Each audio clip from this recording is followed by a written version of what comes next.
sa Papa Dudut Stories, ikaw ay hindi nag-iisa.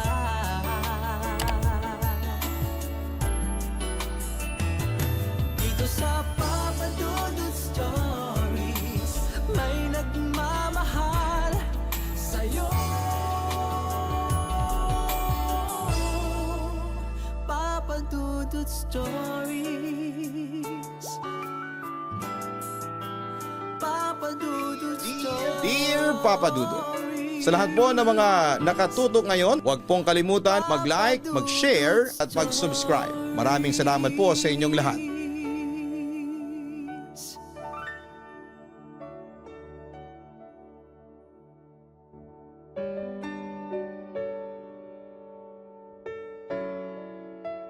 Kumusta po kayong lahat? Ako po si Salipada Parahiman. Isang Muslim at tubong bato-bato sa bayan ng Panglima Sugala sa Tawi-Tawi. Pero nakatira at nagtatrabaho ako ngayon bilang isang delivery rider dito sa Paco, Manila. Kakasubscribe ko lamang po sa inyo at ang kauna-unahang kong kwentong napakinggan sa YouTube channel mo ay ang Fallen Admirer na kwento ng letter sender mo na kung hindi ako nagkakamali ay Carla ang pangalan. Isa ako sa mga nag-comment noon at nagtanong kung paanong magpadala ng sulat sa inyong programa. At sa kabutihang palad ay may nag-reply sa tanong ko kaya ayon agad akong nagsulat sa inyo. Papa Dudut, may ikakwento sana ako sa inyong kababalaghan na ako mismo ang nakaranas. Kasi nag-aanilangan akong magbahagi sa inyo nung una kasi baka hindi maniwala ang mga taga-pakinig mo sa akin. Pero dahil na rin siguro sa pangungumbinsi ng aking anak na taga-pakinig mo, ay nagpasya na akong sumulat sa inyo at handa akong harapin anuman ang reaksyon ng mga tao. Sisimulan ko ang kwento ko noong taong 2021 kung saan ay una akong sumalta dito sa Maynila mula Panglima Sugala. At first time kong maging delivery rider noon. Madalas gabi akong nag-duty dahil eto ang peak hours. Ewan ko ba, bakit marami ang kumakain ng pizza, fried chicken, fries, spaghetti, takoyaki at milk tea tuwing madaling araw. 12 ng madaling araw noon, nag-deliver ako ng pagkain sa isang customer somewhere in Taguig.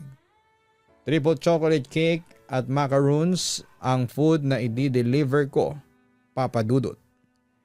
Kung hindi pa ako nagkakamali noon, ang name noong customer ay Mark. Yun na nga, mula sa lugar kung saan ko kinuha ang cake hanggang sa location ni Mark ay inabot ako ng nasa 15 minutes lang na biyahe. Pumasok pa ako noon sa isang subdivision na may mga bahay na simple lamang ang mga disenyo. Hindi nagtagal ay nakarating na ako doon sa location ng customer. Napahinto ako sa isang bahay na black and white ang kulay tapos ay isang palapag lamang siya. Nagtaka ako, Papa Dudut, kasi mukhang abandonado ang bahay at parang sunog.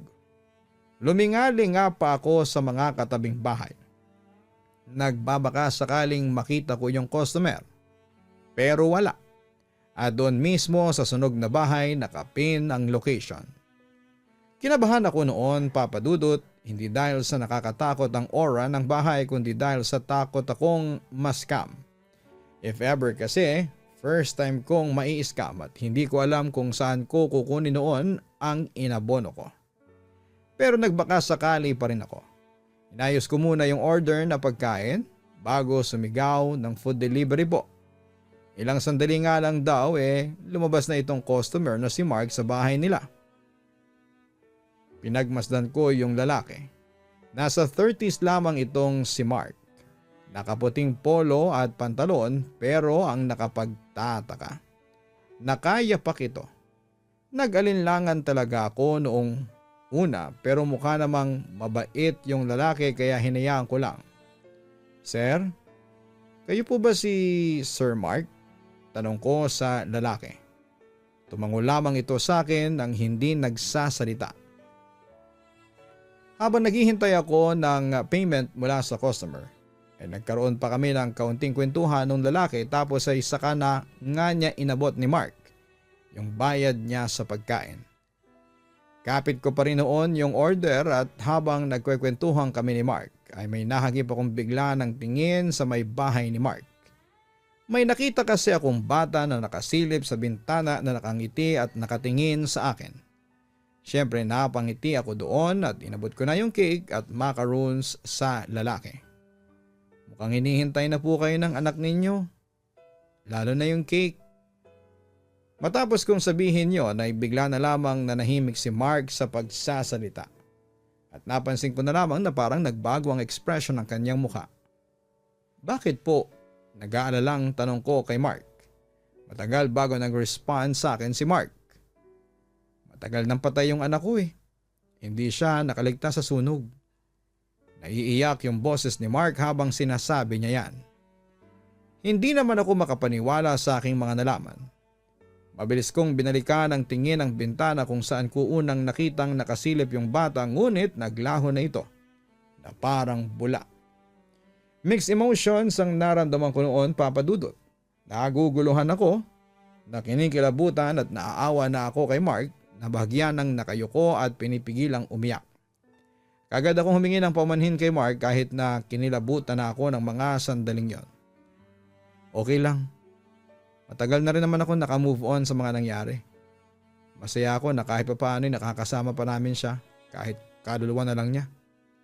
Magkasama pa rin kami kahit na pare.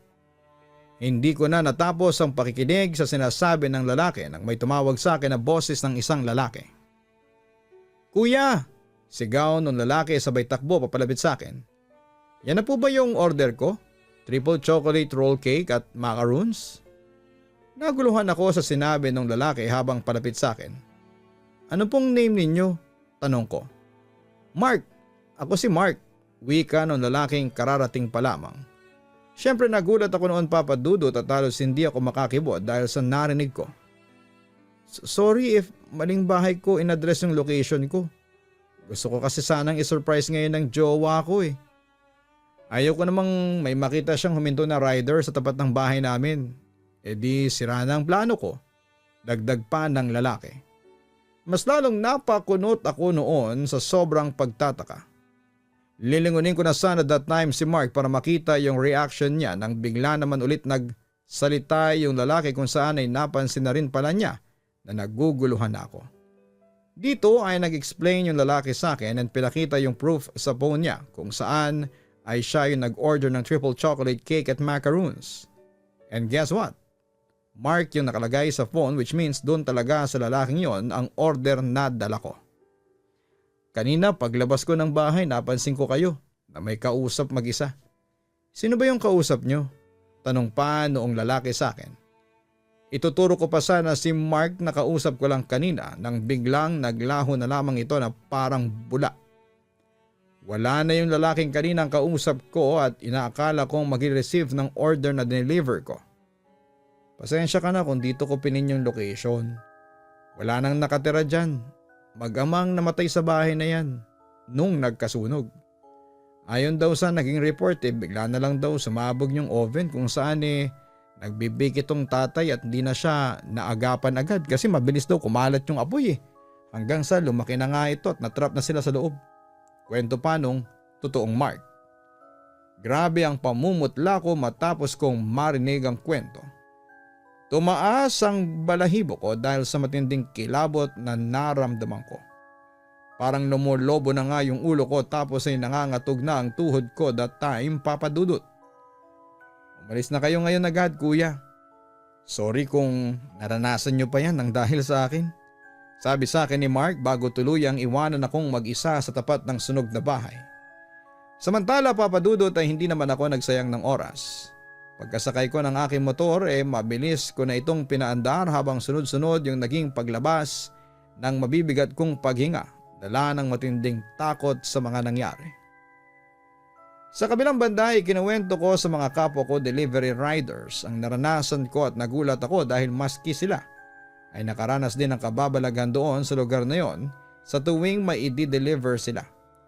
Inamin nila sa akin na hanggat maaari ay huwag na raw akong kukuha ng order sa subdivision na yon kapag gabi kasi siguradong pagpapakitaan ka raw ng nagmumultong mag-ama. Tinandaan ko yon, Papa Dudut. Kaya kapag may mga dumarating na orders at doon ulit sa lugar na yon ay hindi ko talaga kinukuha. Pero syempre may pagkakataon na matumalang orders at kapag may umu-order na galing sa subdivision na yon ay kinukuha ko na rin. Bali nang multuhin ako dun kaysa naman sa wala akong kitain. Samantala lumipas ang araw at buwan ay wala namang nangyaring kababalaghan sa akin. Kaya unti-unti na ako naka-move on sa mga nangyari sa akin. Maayos naman ang lahat at noong may order na dumating galing sa subdivision na iniiwasan ng karamihan ng mga riders ay kinukuha ko na rin. Yung araw na yon ay nag-deliver ako ng isang parcel sa isang cafe and resto sa loob ng subdivision na yon. Alas 9 ng gabi yon at may ilang tricycle akong nakakasabay na dumaraan din sa kalsada sa loob ng subdivision. Pero pagkatapos kong i-deliver ang parcel sa location ay tiyempo namang nagloko yung motor ko at kinailangan kong ayusin. Doon ako sa tapat ng park na siraan, malapit lang ito doon sa sunog na bahay na dati kong pinag-deliveran. Mamayang kaunti ay natanaw ko mula sa sunog na bahay ang isang lalaki na nakadungaw sa bintana na tila kumakaway pa sa akin. Kinilabutan ako noon, Papa Dudut, dahil bukod sa ako lang ang tao sa pwesto ko ay iba na yung nararamdaman ko. May kakaiba dito, sabi ko sa isipan ko. Hindi ko maipaliwanag ganito na para ma-imagine ninyo kung ano ang pakiramdam. Subukan nyong dampian ng bawat daliri nyo, yung tagiliran ninyo ng dahan-dahan paakyat ng kilikili nyo. O kaya naman ay sa batok nyo. Pakiramdaman nyong mabuti. Mapapansin nyo yung balat nyo sa braso ay magkakabutlig-butlig na maliliit o chicken skin kung tawagin nila. Goosebumps, ika nga. Ganyan po yung pakiramdam na may kasamang panlalamig ng kapaligiran. Sinubukan ko namang iwasan ang lalaking kumakaway doon sa sunog na bahay pero hindi ko alam, Papa Dudut. Pero nang titigan ko ulit yung sunog na bahay ay kumakaway pa rin ang lalaki pero parang siyang may tinuturo tapos ay pinapunta niya ako sa kanila. Dahil sa curiosity ay iniwan ko saglit ang motor ko at naglakad papunta sa sunog na bahay. At nagimbal ako sa mga sumunod na mga nangyari dahil may bumagsak na malaking sanga ng puno sa mismong pwesto kung saan nakaparada ang motor ko. Kitang-kita ko kung paano madaganan ito at masira. Halos mainis ako ng sandaling yon. Agad kong kinuha ang cellphone ko at tumawag sa barangay para humingi ng tulong. Pero habang naghihintay akong sagutin ang tawag ko ay muli akong napatingin sa sunog na bahay. Nakadungaw pa rin yung lalaki pero tahimik na siya. Naisip ko na iniligtas ako ng lalaki. Kasi kung hindi ako umalis sa kinakatayuan ko noon ay malamang ay napipi ako nung malaking sanga at patay na siguro ako ngayon. Para naman akong nahipnotismo ng mga sandaling yon at binitawan ko ang aking cellphone at naglakad ako papunta sa sunog na bahay. Nung nasa tapat na ako ng bahay na yon ay bigla namang pumasok na sa loob ang lalaki habang ako naman ay na-curious na pumasok sa property. Madali naman akong nakapasok kasi sira na ang gate at bukas ang main door. Pagpasok ko sa loob ng bahay ay napansin ko kaagad yung mga graffiti sa dingding. Bukod sa sira-sirang estado ng mga pader, hagdanan at iba pang bahagi ng bahay na gawa sa kahoy. Naroroon din ang ilang mga gamit tulad ng sofa at mga cabinet pero halatang nasunog ito at hindi na mapapakinabangan. Mamayang kaunti ay may narinig akong boses ng lalaki na tinawag ang aking pangalan. Halika dito, Salipada. Maibibigay ako sa iyo. Nagulat naman ako kasi paano nalaman ng multo ang pangalan ko at ano naman ang ibibigay nito sa akin. Sa totoo lang ng mga sandaling yon ay nagalinlangan talaga ako. Pero muli akong tinawag ng lalaki kaya naman lumapit na ako. Sa paglapit ko ay may nakita akong lalaki at anak nito na maghahawak kamay na nakatayo sa loob ng isang kwarto. Dahan-dahan akong lumapit at pabulong ko namang binanggit ang pangalan ni Allah para iligtas niya ako sakaling may mangyaring hindi maganda sa akin. Ano bang kailangan mo sa akin? Bakit mo ba ako pinapunta dito? Ang sabi ko sa multo. Sa lahat ng tinawag namin, ikaw lang ang matapang at malakas ang loob, sabi ng lalaki sa akin. Hindi ako kumibo pero sa isipan ko noon ay proud ako sa pagiging tausog ko. Kasi likas talaga sa amin ang katapangan. Bagamat hindi ko naman sasabihin sa inyo na matapang talaga ako kasi aaminin ko na marunong din akong matakot. Lalo na kung may multo akong kaharap. May ibibigay lang ako sa iyo. Nakikita mo yung sirang aparador sa likod mo? Anang multo sa akin. Siya nga pala, yung conversation niya sa akin ay parang nanggagaling lamang sa utak ko.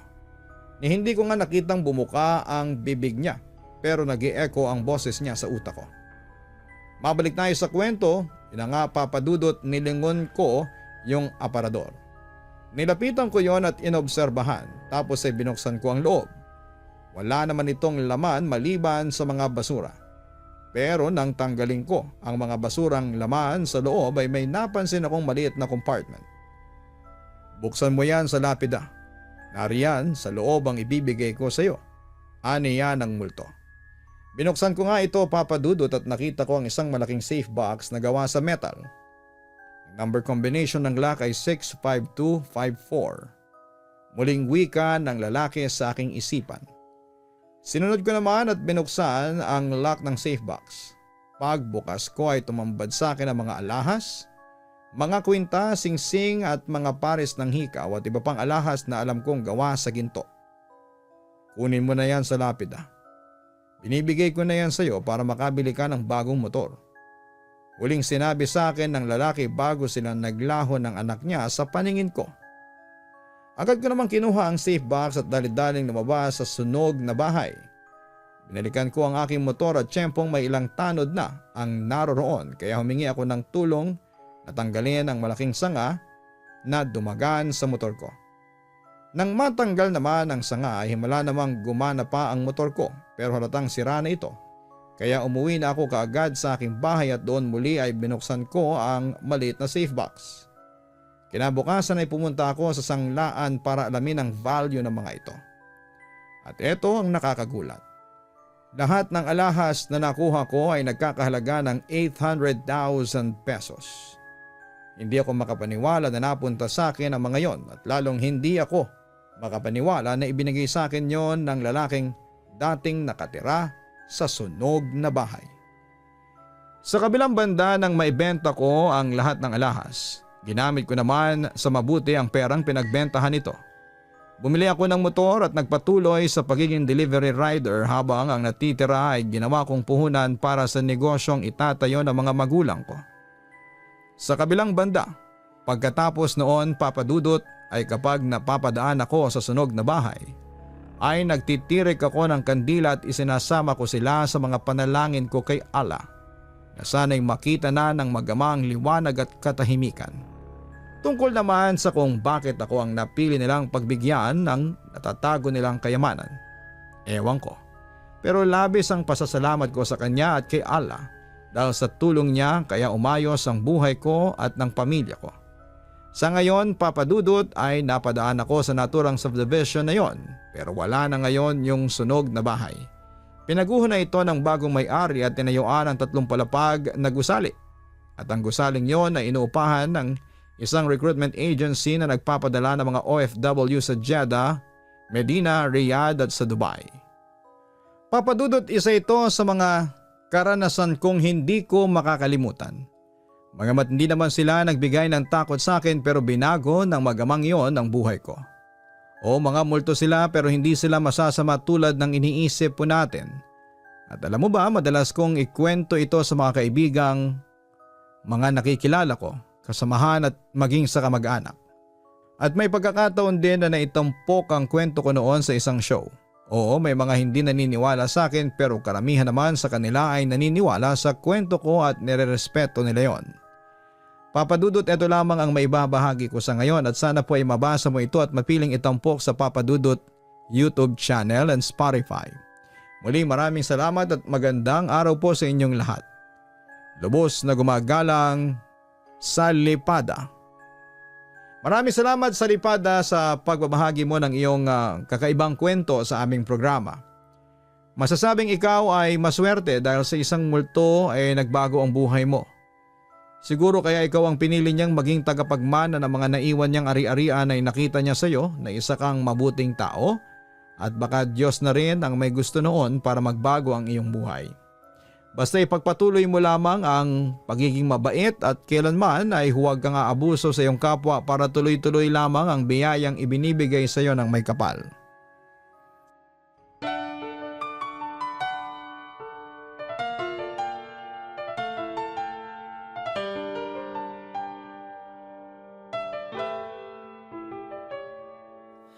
Ang buhay ay mahiwaga,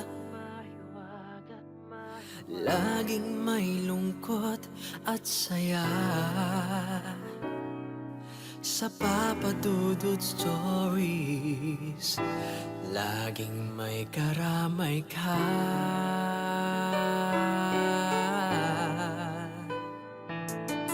Mga problemang kay bigat, dito ay pakikinggan ka. Sa Papa Dudut Stories, kami ay iyong kasama. Dito sa Papa Dudut Stories, ikaw ay hindi nag-iisa.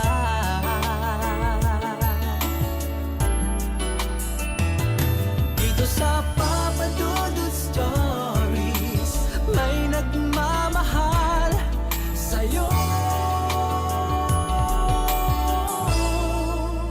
Papa Dudut Stories,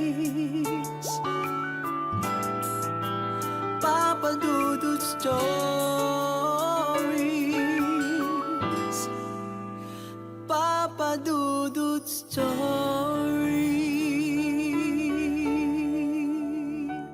Matakot, kabahan sa mga kwentong nakakagimbal sa Kaistorya YouTube channel with daily post at 7 p.m.